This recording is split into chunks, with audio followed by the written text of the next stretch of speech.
సూక్తి సుధ.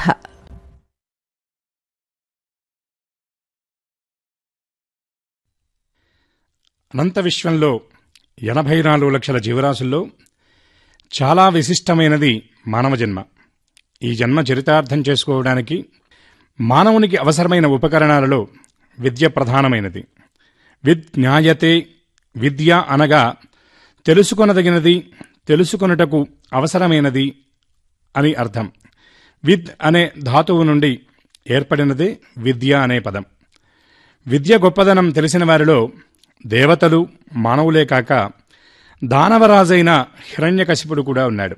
తన కుమారుడైన ప్రహ్లాదుని విద్యాభ్యాసానికి గురువుల వద్దకు పంపుతూ, చదువని వాడగ్నుండగు చదివిన సరసద్వివేక చతురత గలుగున్, చదువగ వలయున జనులకు చదివించద నార్యులొద్ద చదువుము తండ్రి. చదువులేనివాడు అజ్ఞానమనే అంధకూపంలో పడుంటాడు. చదివినవాడు యుక్తాయుక్త వివేచనంతో రాణిస్తాడు. అందుకే జనులందరికీ చదువు అవశ్యం. ఉత్తములైన గురువుల వద్ద చదివిస్తాను, చదువుకో అని తన కుమారుడు ప్రహ్లాదుడికి హిరణ్యకశిపుడు చెప్తాడు. మాతాశత్రు పితావైరి ఏన బాలో నపాఠిత నశోభతే సభామధ్యే హంసమధ్యే బకో యథా అన్నట్లు చదువుకోని బాలకుడిని తల్లే శత్రువులా భావిస్తుందని తండ్రి వైరిగా భావిస్తాడు. అతడు సభలోనూ రాణించలేడు. 10 మందిలో ఉన్న హంసల గుంపులో చేరిన కొంగలా చూస్తారు. A child without education is like A bird without wings. చదువు లేనటువంటి పిల్లవాడు రెక్కలు లేనటువంటి పక్షి లాంటివాడు. అందుకే సుభాషితకారుడు ఇలా అంటాడు: కేయూరాణి న భూషయంతి పురుషం హారాన చంద్రోజ్వల న స్నానం న విలేపనం న కుసుమం నాలంకృతా మూర్ధజా వాణ్యేకా సమలంకరోతి పురుషం యా సంస్కృతాధార్యతే క్షీయంతేఖిల భూషణాని సతతం వాగ్భూషణం భూషణం అని. భుజకీర్తులు, దండకడియాల వంటివి పురుషునికి అలంకరణాలు కావు. చంద్రకాంతి వలె ప్రకాశించుచు ఉన్నటువంటి హారములు కూడా అలంకరణలు కావు. పన్నీటి జలకాలు, సుగంధ లేపనములు, పూలదండలు, కేశాలంకరణలు ఇవి కూడా అలంకరణ కాదు. వ్యాకరణాది శాస్త్రములతో సంస్కరింపబడిన వాక్కు మాత్రమే వాణ్యేకా సమలంకరోతి, నిజమైనటువంటి ఆభరణం మానవునికి. శుభ్రమైన వాక్కుకు మూలం విద్యయే కదా.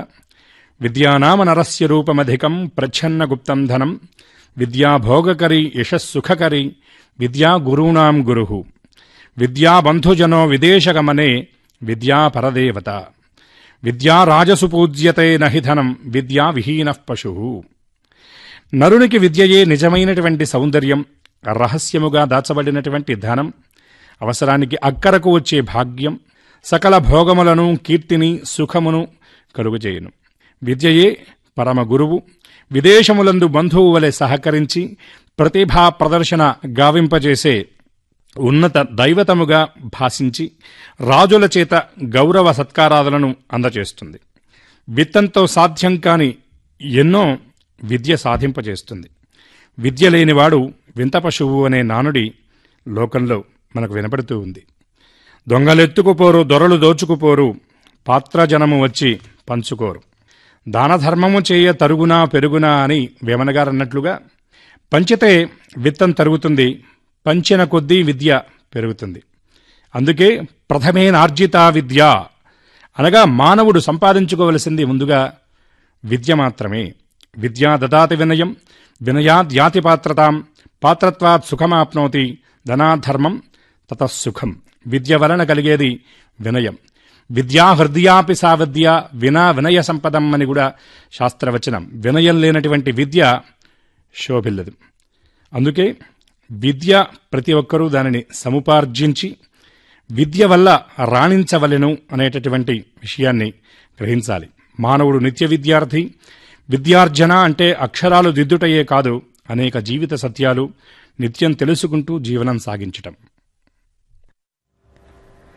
సూక్తి సుధ విన్నారు. సమర్పణ